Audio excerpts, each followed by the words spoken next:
What's going on, everybody? Welcome back to another video. Today I'm finally finishing off my Panasonic S1 review and telling you guys just what I thought about it, how the camera behaved at the wedding, and little quirky things that I had to sort of work around. So first off, the main thing that I can't really comment 100% on is the raw file quality, because Lightroom can't process them yet. I did convert a few of them to TIFF file and had just a quick play around in Photoshop and Lightroom, and the files were really impressive. So really high quality, really neutral colors, no issues there at all. I feel like the files are really strong, and the image quality in general from the Panasonic S1 is amazing. Now I think the main two things that people want to know about is how it feels to hold and use, being it's a large camera, and the focus system. The focus system is really interesting. It's quite different and it's good, but bearing in mind the one I had was a pre-release camera, so it was only a 0.7 software. It wasn't even a full release firmware. So the camera seems to focus really well in AFS mode, so it's really fast. The lenses especially are super fast focusing, better than I'd say 90% of the Sony lenses that I tried.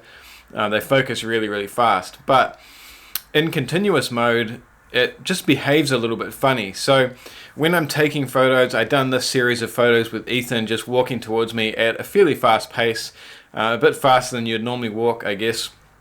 And in the viewfinder, when I'm holding it down, I have it in burst mode, it seems like it's sort of like jerking, and it doesn't seem like it's doing a very good job in camera. But when you get them into your computer and you have a look, as you can see from these images, we'll just quickly blaze through them.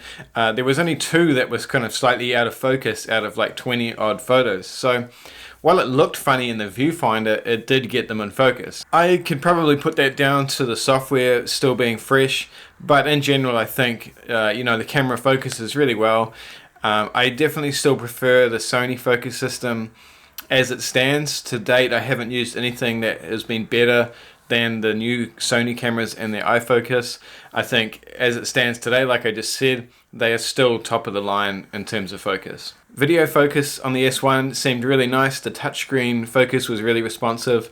So as you saw in my previous video with the 4K video sample, touching from the wharf to the plant really close was a really smooth transition.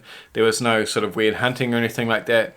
And yeah, the video focus seems really good. I think it'll probably improve with software, but I definitely think there's a lot of reviews on the internet that maybe they haven't tried it out properly, or they haven't given it a fair go and have sort of down talked it a little bit. Now, while it's not the best focus system in the world, like I just said, it's definitely better than what people are making it out to seem, I feel. In terms of the way the camera feels, it is a large camera. There's no doubt about it. If you're coming from Sony or Fuji or something like that to the Panasonic S1 for whatever reason, it's a massive camera. So it's the same as like a D850. If you're coming from like Nikon or Canon, like a D850 or a 5D Mark IV, you're not going to get any benefit whatsoever in terms of size, but you're not going to lose anything either. It doesn't feel any worse. It just doesn't feel like a small mirrorless camera. Besides that, the grip is really nice to hold. It does have a really nice feel to it, and the camera feels strong. It definitely is the toughest feeling mirrorless camera that I've held to date.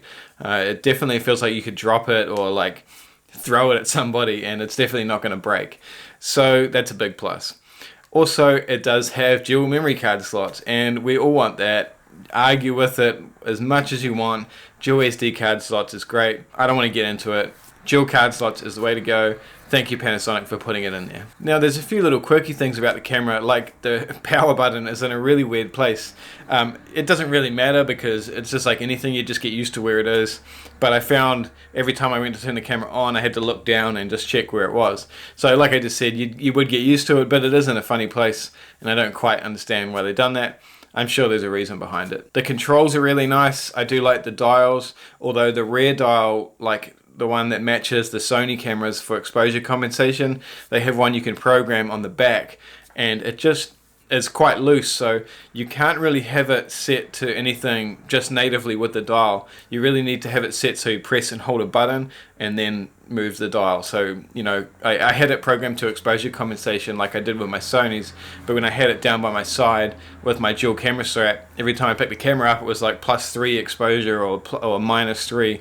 So not a problem if you're using manual controls, but you know, when the camera's hanging down by your side, you definitely, if you're in manual and had that program to shutter or something like that, you definitely, it'd be all over the place. So just be careful with that. I really like the top LCD screen. A lot of people have said there's no point to it and whatever. Personally, I like it. I think it looks great, and it's handy when I'm hip shooting, especially, to be able to have that LCD screen clear and just see my settings on top of the camera and how many shots I have left and battery life and all that sort of stuff. So great job with the LCD screen. Now, I didn't get a chance to try it massively in low light because the wedding just got crazy hectic, and I decided to put the camera down and just go back to my Sonys, purely because, you know, this is a paying client and it's more important that I get them the product they want rather than testing a camera for YouTube. So when the ceremony started, I had to put the camera away. We were dealing with a situation with like 140 guests in a really small space, and I just didn't feel comfortable enough that I had enough practice with the camera to be able to use it without any issues. But I did take a few sample photos. We'll just throw them up now and you can have a look for yourself. The image quality, like I said, these are all JPEGs, just edited with my preset and toned the contrast down a little bit because I'm editing JPEGs, and they seemed really nice. So really good quality image. Battery life was actually surprisingly good. So when I picked the camera up from Panasonic, the guys told me that it was rated to about 400, 450 shots, something like that. But I experienced a lot better than that, which did surprise me. It is a large battery, so I'm not sure why it's rated so low, maybe because of the extra power the camera uses. But I charged the camera on the Friday before we went to Wellington, flew down there, took a whole bunch of photos at the wedding.